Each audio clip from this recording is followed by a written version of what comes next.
అనితమ్మ గారి నాయకత్వం, అనితమ్మ గారి నాయకత్వం. జై తెలుగుదేశం.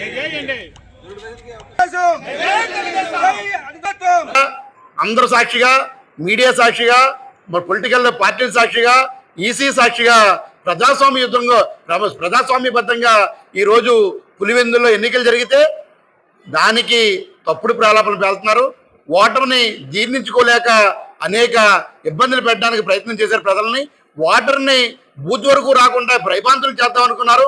దాన్ని పోలీసు అడ్డుకుంటే పోలీసుల మీద కూడా తిరగబడ్డ సంగతి మనందరూ చూసాం. మరి ఇవాళ ఒక వాటర్ స్లిప్పు మరి దాంట్లో వేసాడు బూత్లో.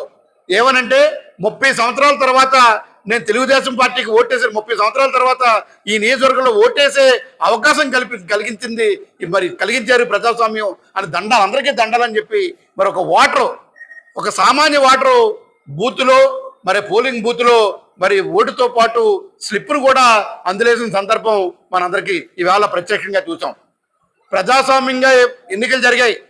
గత వైసీపీ పాలనలో పంచాయతీ ఎన్నికలు ఎలా జరిగాయో, జడ్పీటీసీ ఎంపీటీసీ ఎన్నికలు ఎలా జరిగాయో అందరికీ తెలుసు.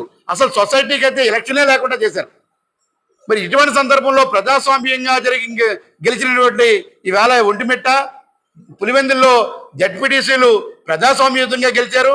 మరి ఇప్పుడు చెప్తున్నాం, రాబోయే కాలంలో మరి వైసీపీ పార్టీ కనుమరుగు అవడానికి ఇదే కారణం అని చెప్పి సొంత నియోజకవర్గంలో జగన్ గారి నియోజకవర్గంలో ఈవేళ జడ్పీటీసీని కూడా గెలిపించుకోకుండా ఇంకా నేను సీఎం అవుతానని ఆలోచన విరమించుకోవాలని చెప్పి మరి ఇంతపూర్వకంగా తెలియజేసుకుంటున్నాం.